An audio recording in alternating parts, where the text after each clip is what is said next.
There is a monster that haunts the modern imagination. It stalks the dark woods of our video games and horror films, a creature of primal terror. We have all seen it.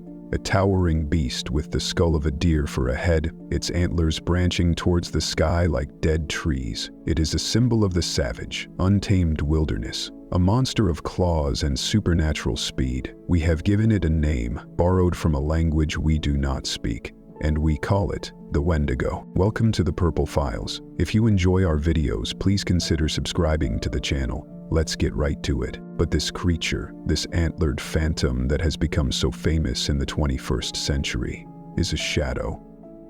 It is a fiction layered on top of a much older and far more terrifying truth. The monster you think you know is a lie. And this lie, repeated in countless books, films, and television shows, obscures a profound and vital story.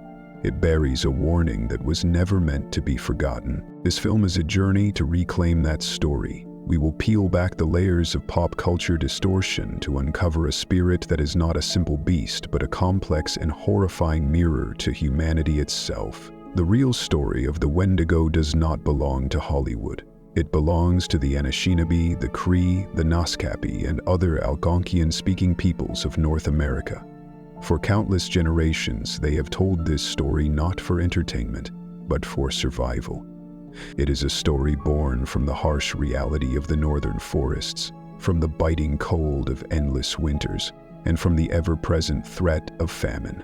The true Wendigo has no antlers. It wears no deer skull. In the original tales, it is described as a gaunt, emaciated giant, impossibly thin, its desiccated skin pulled taut over its bones. Its eyes are pushed back deep into their sockets, and its lips are tattered and bloody. It is a being of insatiable, ravenous hunger, an embodiment of starvation itself. But its most terrifying feature is not its appearance, it is its origin. The Wendigo is not born from magic or from nature. It is born from a human being. This is the story of a line within human nature, a line that separates community from selfishness, survival from monstrous hunger. It is a cautionary tale about what happens when a person, either through the desperation of starvation or through the spiritual sickness of greed, consumes the flesh of another human being. To do so is to invite the spirit of the Wendigo in, to be transformed into a cannibalistic monster, forever hunting, forever hungry, and forever alone. It is a spirit of excess, a walking, talking embodiment of greed. To misunderstand this is to miss the entire point of the legend. To replace this profound moral lesson with a generic, antlered monster is to silence the voices of those who created it. It is an act of erasure. In this film, we will journey back to the source. We will explore the word and its origins. We will walk the lands that gave birth to this powerful story. We will examine the Wendigo as a social and moral law, a tool to reinforce the ultimate taboo and preserve the bonds of community. We will then trace step by step how this complex figure was flattened and distorted, starting with a single horror story published in 1910 and culminating in the pop culture lie we know today. We will investigate the harm this misrepresentation causes and hear from the communities who are working to reclaim their narrative, because the warning of the Wendigo, the caution against insatiable hunger and endless consumption, has never been more relevant. The story is ancient, but its echo is all around us. So forget the monster with the antlers. Prepare to meet the spirit it was created to hide. This is not just the story of a monster. It is the story of a warning that is more vital today than ever before. This is the story of the Wendigo. This is the story of the Wendigo. To understand the spirit, we must first understand the word. A name is more than a label. It is a vessel for meaning, history, and power. The name we know in English, Wendigo, is an echo, a transliteration of a concept that lives and breathes in a family of indigenous languages. Its roots run deep into the linguistic bedrock of North America, specifically into the Proto-Algonquian language, the reconstructed ancestor of dozens of modern tongues. Linguists have traced the word back to a Proto-Algonquian term, believed to be something like Wingtokoa, The exact meaning of this ancient root word is a subject of scholarly discussion, which itself reveals the complexity of the being it describes. One fascinating, though debated theory connects it to the word for owl. In many cultures, the owl is a psychopomp, a creature that moves between the world of the living and the world of the spirits, its nocturnal call a potential omen.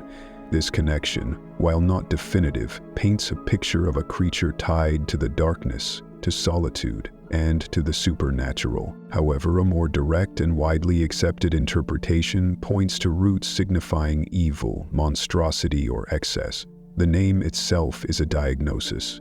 When we look at the word as it exists today in related languages, this becomes even clearer. Among the Cree, the entity is known as Wetikau. For the Anishinaabe or Ojibwe, it is Wendigo.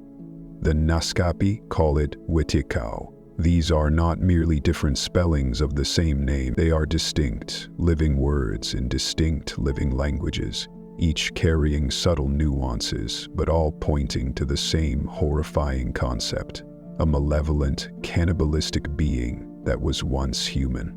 The name is fundamentally a description of a spiritual sickness. It translates less as a proper name, like that of a person, and more as a state of being. It means the evil spirit that devours mankind. It means the cannibal. It is the name for the embodiment of greed, for the insatiable hunger that comes from consuming another human. In these cultures, to be called a Wendigo was not just an insult. It was the gravest accusation imaginable. It was to say that you had broken the ultimate taboo, that you had surrendered your humanity to a monstrous appetite and had become an enemy of the people. Therefore, the word itself is the first and most important warning. It is not the name of a simple forest monster. It is the name of a human potential for darkness. It is a label for the horror that lies not in the woods, but within the human heart when it is overcome by desperation and greed. The name carries the weight of this transformation. It speaks of isolation, of winter, and of a hunger that can never ever be filled. It is a word that defines the boundaries of a community and describes the terrible fate of those who choose to step outside of it. And to understand that community, we must first understand the world that shaped it. A story like the Wendigo does not arise from a vacuum. It is born of the soil, the trees, and the ice of a specific place on Earth. Its home is the vast, formidable expanse of the boreal forest, the taiga, that stretches across the northern latitudes of North America. This is the ancestral homeland of the Algonquian-speaking peoples, a wide-ranging cultural family that includes the Anishinaabe nations, the Ojibwe, the Odawa, and the Potawatomi, as well as the Cree, the Naskapi, the Innu, and many others. For thousands of years, these communities have lived not just on this land, but in an intimate, reciprocal relationship with it. The northern forest is a world of stark contrasts. In summer, it is a place of profound abundance, teeming with life. But winter is the true ruler of this domain. The season is long, unforgiving, and absolute. The temperature plummets to unimaginable depths. Snow falls not in inches but in feet, burying the landscape and muffling the world in a deep, profound silence. Travel becomes arduous, and the hunt for food becomes a desperate struggle against the elements. For communities whose existence depended on the cycles of hunting, fishing, and gathering, a long or particularly harsh winter could mean the difference between life and death.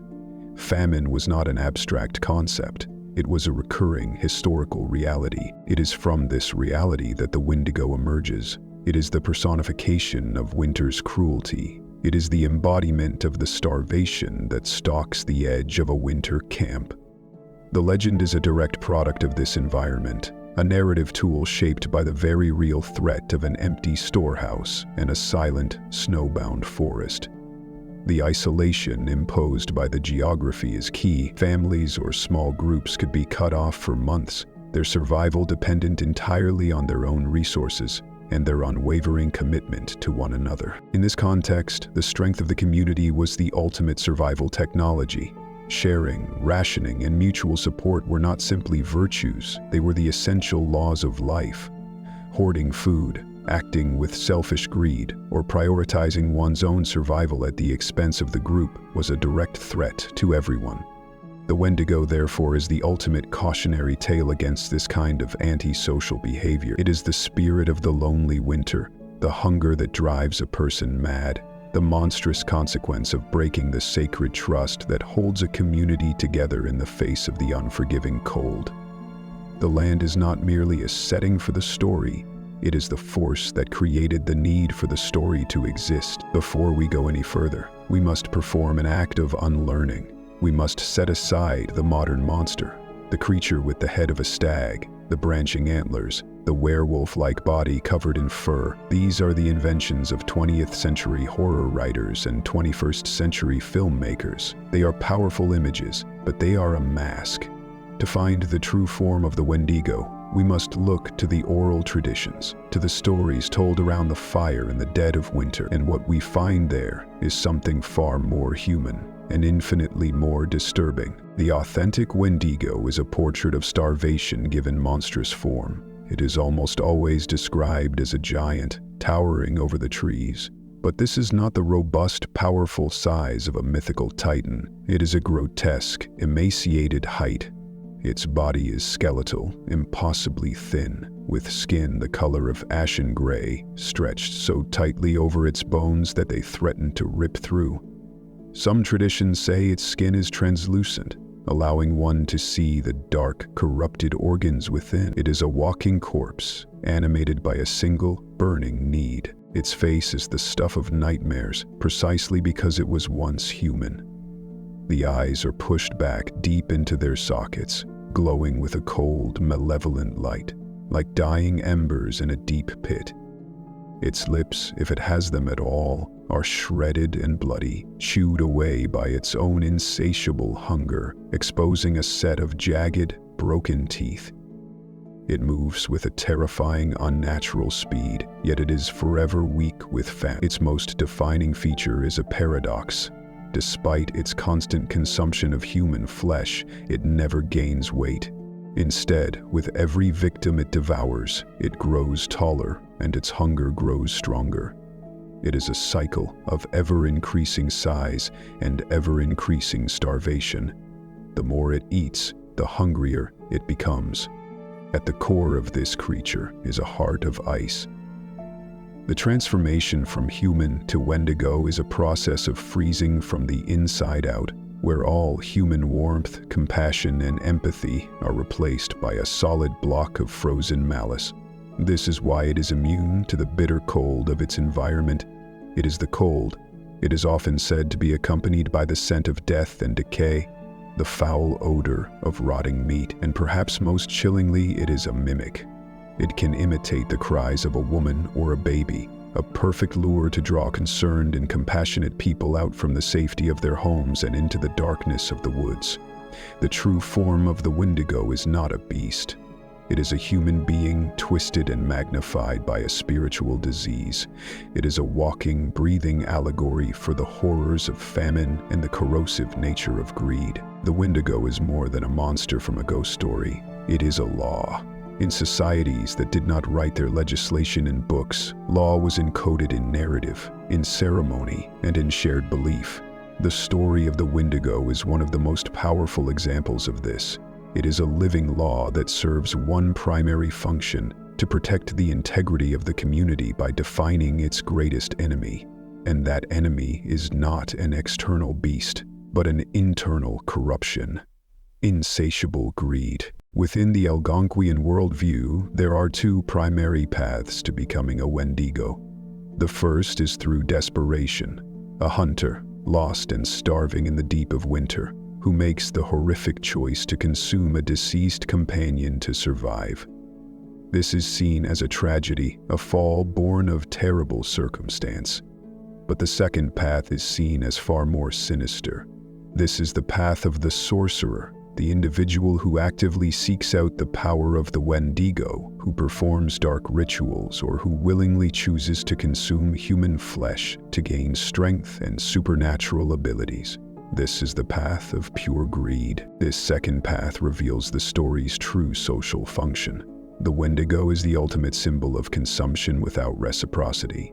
In a community where survival depends on the constant cyclical flow of sharing food, sharing labor, sharing warmth, the Wendigo does the opposite. It only takes. It hoards all resources within its own starving body, contributing nothing. It is the embodiment of selfishness, the black hole at the center of a society built on mutual support. The legend serves as a stark warning. To act with excessive greed, to hoard wealth or resources, to put your own desires pathologically above the needs of the group, is to walk the path of the monster. It is to begin the process of spiritual decay that isolates you from your own people. This was so deeply ingrained that it manifested as a recognized cultural phenomenon, what some anthropologists have termed Wendigo Psychosis. This was a condition where an individual, often under extreme stress and isolation, would become convinced they were turning into a Wendigo. They would become withdrawn, violent, and develop a morbid craving for human flesh. The terror was not just of being eaten by a monster. It was the terror of becoming one. The story was so powerful it could reach into the minds of the people and enforce the social code from within. It was a law written on the human heart, enforced by fear of the monster you yourself could become. The transformation is not instantaneous. It is not a bite or a scratch from a monster that passes on a curse. It is a sickness of the spirit, a creeping frost that hardens the soul long before the body changes. It begins with a profound sense of isolation, a withdrawal from the warmth and light of the community. The person becomes melancholic, sullen, and prone to violent outbursts. They are plagued by nightmares, visions of cannibalism that haunt their sleeping and waking hours. They develop what the stories call an icy heart. All feelings of love, empathy, and kinship begin to freeze, replaced by a cold, calculating hunger. This spiritual decay is followed by physical symptoms. The afflicted person may feel a constant, gnawing emptiness in their gut that no amount of normal food can satisfy. They begin to look at their friends, their family, their own children, not as people, but as sources of potential food.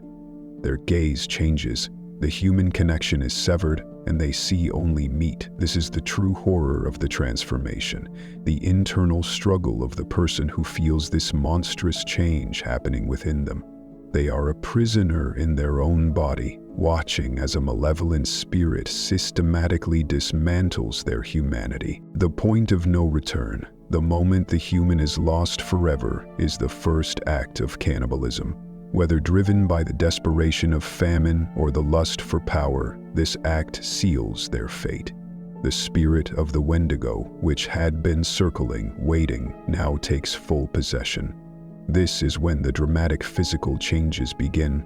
The body contorts and grows, stretching to its unnatural, emaciated height. The skin pulls taut, the eyes sink, the heart turns fully to ice. The human being is gone, hollowed out, and replaced. What remains is a creature driven by a single, paradoxical impulse.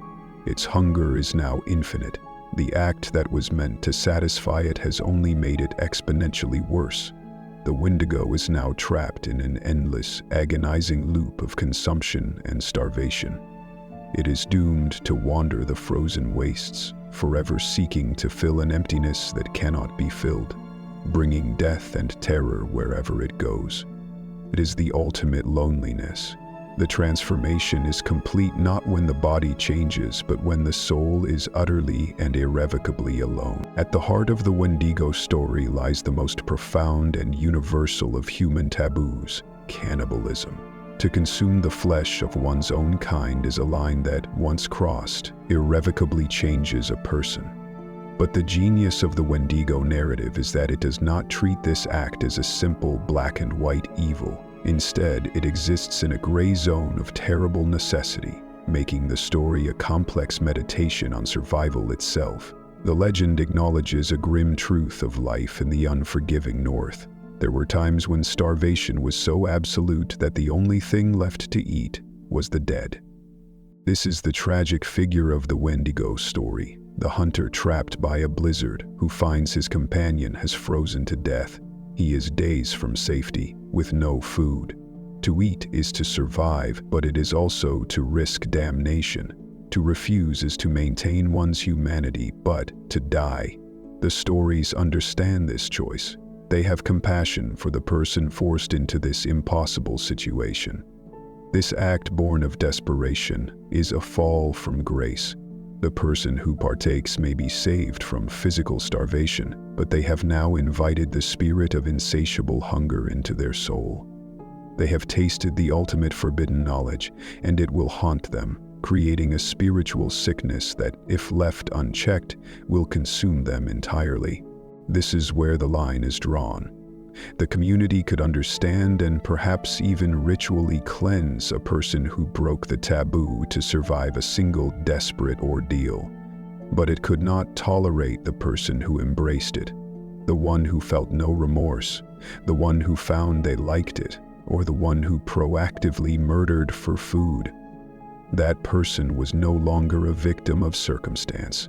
They had become a willing monster. The taboo, therefore, serves as a razor-sharp boundary. On one side is the community, bound by the laws of reciprocity and respect for the dead. On the other side is the Wendigo, a being defined by its transgression. The story forces a terrifying question. What is survival worth? Is it better to die with a human soul or to live with a monstrous one? The Wendigo is the embodiment of the wrong answer. A community that creates such a powerful monster must also create a means to fight it. The Algonquian peoples did not simply tell stories of the Wendigo and then cower in fear. They developed specific, ritualized responses for confronting the spirit, both in its nascent psychological form and in its fully manifested physical form. The response was twofold, involving first the healer and last the hunter.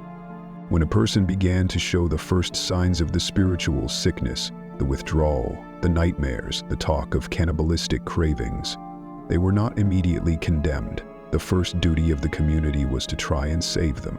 This was the role of the shaman, the medicine person, the spiritual healer. They would initiate ceremonies designed to bring the person back from the brink. A key element of this healing was the use of hot tallow or grease. The afflicted person would be made to drink melted fat or have it rubbed on their body.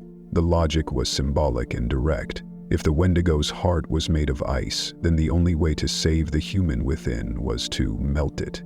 This was a ritual of warmth, an attempt to reintroduce the heat of community and compassion into a soul that was freezing from the inside out. But sometimes the healing would fail. Sometimes the person was too far gone, or they had already committed the final act of transformation.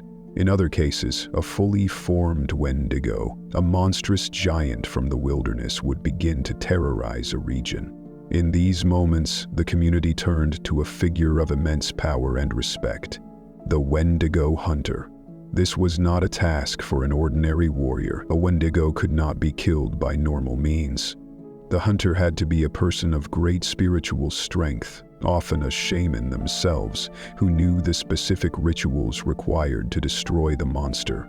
They would track the creature, and when they confronted it, they had to aim for its icy heart.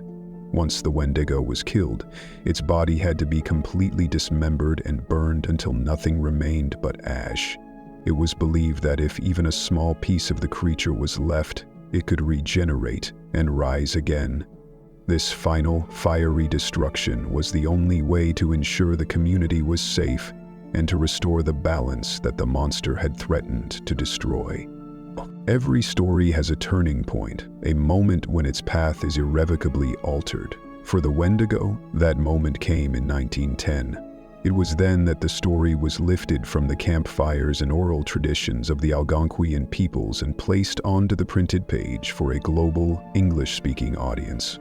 The man responsible was a British author and master of weird fiction, Algernon Blackwood, and his novella, simply titled The Wendigo, would become the single most influential and most distorting portrayal of the legend in Western history. Blackwood was an outsider, a man fascinated by the occult and the terrifying power of nature. He wasn't an anthropologist or a cultural scholar. He was a horror writer seeking a powerful new vessel for his themes. He had heard tales of the Wendigo during his time in the Canadian backcountry, but he perceived it through his own distinct lens.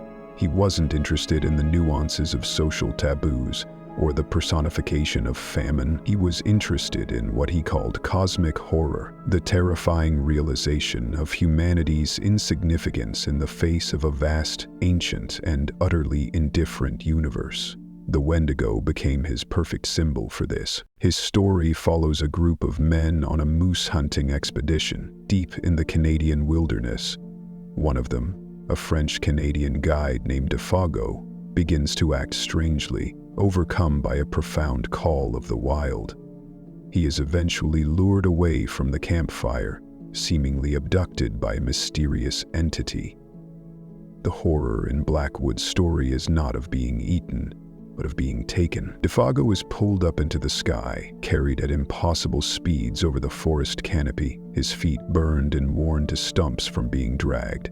He is driven mad by the experience, by having his human consciousness forcibly merged with the vast, elemental power of the wilderness itself. Blackwood's creature is deliberately vague. It is a towering presence, a foul odor, a set of monstrous tracts, but it is never explicitly described as a cannibal. The word cannibal is mentioned, but only as part of the folklore the characters discuss, not as something the creature actually does. The core of the horror has been surgically replaced. The indigenous fear of a human who loses their soul to greed is gone. In its place is a Western fear of civilization being overwhelmed by a savage, untamable nature. Blackwood took the name, the setting, and the sense of dread, but he discarded the moral and social heart of the story. He turned a specific cultural law into a generic monster of the wilderness.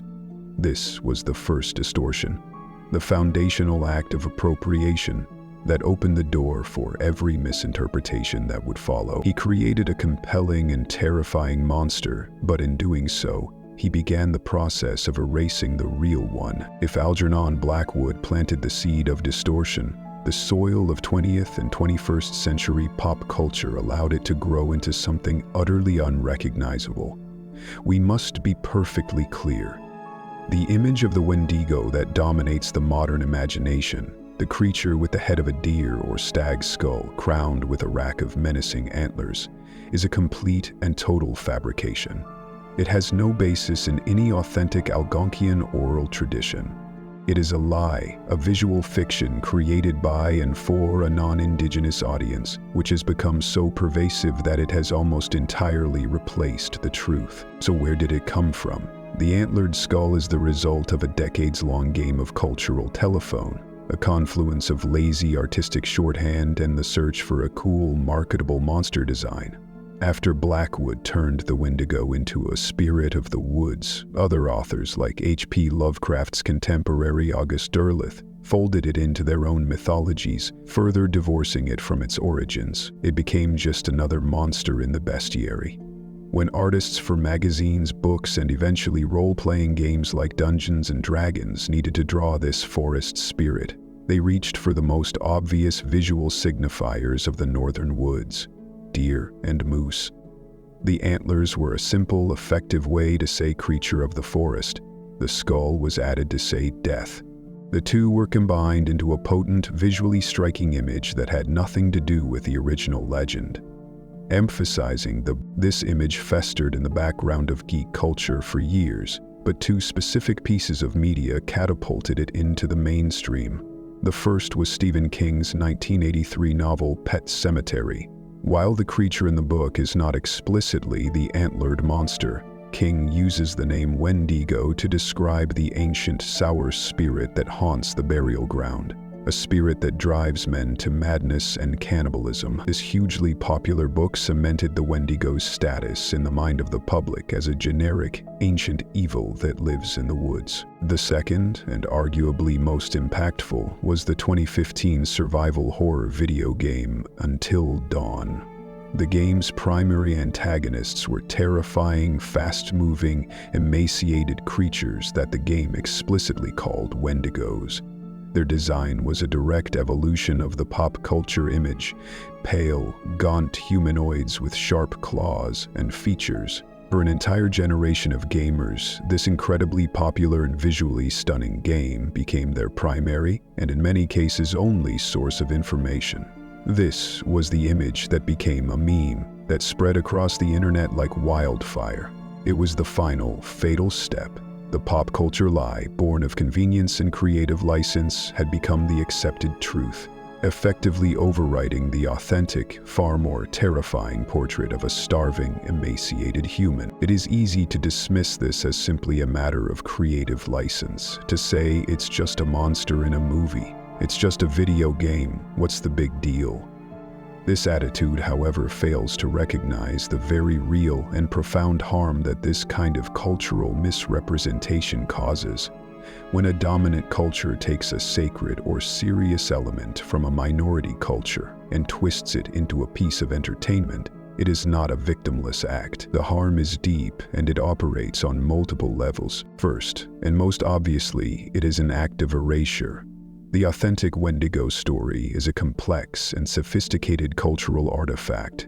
It is a legal framework, a moral cautionary tale, a psychological diagnosis, and a historical record of the horrors of famine. It carries the wisdom and the worldview of the people who created it.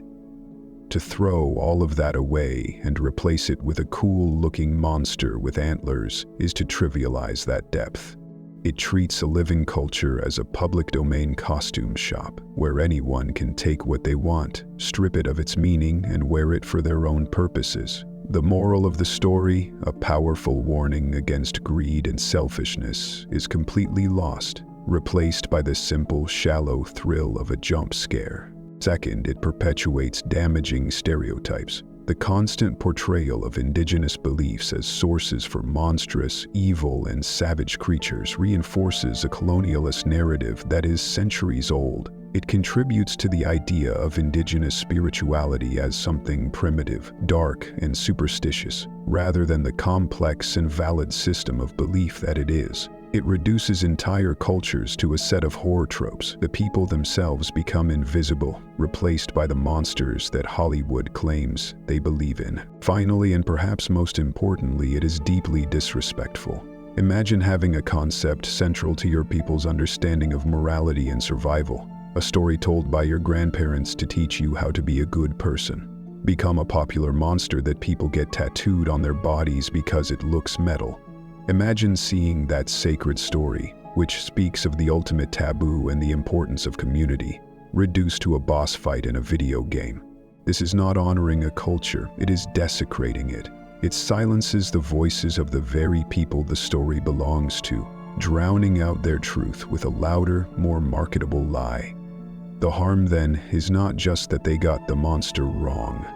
The harm is that in getting it so wrong, they have shown a profound lack of respect for the people and the culture that the story is supposed to represent. A story does not survive for centuries unless it speaks to a fundamental truth. While the Wendigo was born of the specific anxieties of the northern forests, its central theme, insatiable hunger, is a timeless and terrifyingly universal concept. Stripped of its antlers and pop culture distortions, the true Wendigo, the spirit of endless, self-destructive consumption, has never been more relevant. It serves as a perfect, chilling metaphor for the pathologies of the modern age. Many indigenous thinkers and writers have pointed this out, seeing in the Wendigo a diagnosis for the sicknesses of contemporary society. The late scholar Jack D. Forbes used the Cree term wetiko to describe what he called the disease of exploitation. He argued that imperialism and capitalism are not just metaphorically, but literally forms of cannibalism. They are systems that consume human lives, that devour natural resources, and that sacrifice the well-being of the many for the profit of a few. A corporation that clear-cuts a forest, pollutes a river, or exploits its workers is acting with a Wendigo spirit. It is taking without reciprocity. It is driven by a hunger for growth that can never be satisfied, because the logic of the system demands that it must always want more. Like the monster, the more it consumes, the larger and hungrier it gets. This Wendigo thinking, as Potawatomi author and scientist Robin Wall Kimmerer calls it, has become deeply embedded in our culture. She states that the indulgent self-interest that our people once held to be monstrous is now celebrated as success. We are taught to admire the billionaire, to celebrate endless accumulation, and to see the natural world not as a community to which we belong, but as a collection of resources to be owned and consumed. Leaving the management of resources to be owned and consumed, Kimmerer argues that this is the great deception of the Wendigo mindset, tricking us into believing that belongings will fill our spiritual hunger, when it is belonging that we truly crave. The metaphor extends beyond economics and into our personal lives. What is addiction if not a form of Wendigo sickness? It is a hunger that takes over a person's life, that consumes their relationships, their health, and their spirit, yet never brings satisfaction. It creates a state of perpetual, agonizing want. What is the endless, anxious scrolling through social media, if not a hunger for validation that leaves one feeling emptier than before? We are a society that is simultaneously overstuffed and starving. We have more than any generation in history. Yet we are plagued by anxiety, depression, and a profound sense of isolation. The Wendigo is the ghost that haunts our modern world. It is the spirit of an economy that consumes the planet, and the spirit of a culture that can emerge from within the community. Today, the story warns us of a monster that has become the community's operating system. For too long, the story of the Wendigo has been told by outsiders. It has been distorted, commodified, and turned into a caricature by a culture that refuses to listen. But the story does not belong to Hollywood or to horror novelists. It belongs to the Algonquin peoples. And today, a new generation, alongside their elders, is speaking out. They are not just correcting the record, they are actively reclaiming their story, taking back the power to define its meaning and its purpose. The act of reclaiming is an act of cultural survival. When a non-Indigenous person writes about the Wendigo without permission or understanding, they are participating in a long history of appropriation that separates a people from their heritage. It locks Indigenous peoples in the past, presenting their beliefs as relics for entertainment rather than as living, breathing parts of contemporary society. This is not honor. It is a continuation of the colonial mindset, the assumption that everything is there for the taking. Anishinaabe writer Patty Crayak emphasizes that for her people, the Wendigo was never just a metaphor, it was real, and crucially, she says, it wasn't a monster who existed out there, it might be a member of your own community or family. It might be you. This is the core of the story that is almost always lost in translation, the internal, moral struggle. This is why many within the communities find the pop culture monsters so frustrating. It takes a profound story about human failing and replaces it with a generic beast. Robin Wall Kimmerer speaks of the Wendigo as a contagion, one that can be fought. The ancestors, she explains, had a remedy for those consumed by this sickness: banishment. Those who endangered life with their greed were banished from the circle of everything that they would destroy, she says. They were cast out from the firelight and the bubbling stew pot, from care and from community. This, she argues, is the power we still hold to identify Wendigo thinking and to choose a different path, a path of reciprocity, of community, of belonging to a place instead of simply owning it. The fear and respect for the story persist. For many, even saying the name is considered taboo, risking the attraction of negative energy. It is not a monster to be taken lightly or used as a throwaway villain. It is a serious and powerful force. The work of Indigenous creators today, from authors like Louise Erdrich to graphic novelists and filmmakers, is to restore that seriousness. They are not just telling Wendigo stories, they are using the Wendigo story to tell the truth about their world, to critique colonialism, and to offer a path toward healing. They are reminding us that this was never just a scary story. It was, and still is, a lesson for how to live. We have traveled a long and winding path. From an ancient word whispered in the heart of a continent to the snowbound forests that gave it form, we have looked into the emaciated face of the true monster, a portrait of starvation and spiritual decay. We have seen how its story served as the moral law of a community, a bulwark against the corrosive power of greed. Then, we watched as that story was distorted by an outside gaze, twisted into a pop culture caricature with antlers and claws, its profound meaning erased. But the story endures. Because the Wendigo, in its authentic form, is more than just an Algonquian legend. It is a diagnosis for a sickness that now afflicts the entire human family. The insatiable hunger to consume, to grow, to take without giving back, to value profit over people and planet. This is the spirit of the Wendigo, and it is the dominant spirit of our age. We have created a global economy that acts like a Wendigo, consuming the Earth's finite resources at a pace that threatens our very survival. We have built societies that celebrate the very greed the old stories warned would make you a monster. The story of the Wendigo then presents us with a choice. It is the same choice that faced the hunter starving in the winter snow. Do we succumb to the desperate, selfish hunger that will save us in the short term, but damn our souls? Or do we hold fast to the laws of community, of sharing, of reciprocity, even when it is difficult? The cure for the Wendigo sickness, as prescribed by the cultures that know it best, is not a silver bullet or a magic spell. It is the simple, radical act of community. It is the act of seeing the world as a source of belonging, not a collection of belongings. It is the practice of gratitude. It is the principle of taking only what you need and sharing what you have. It is the warmth of the communal fire, pushing back against the cold, isolating darkness.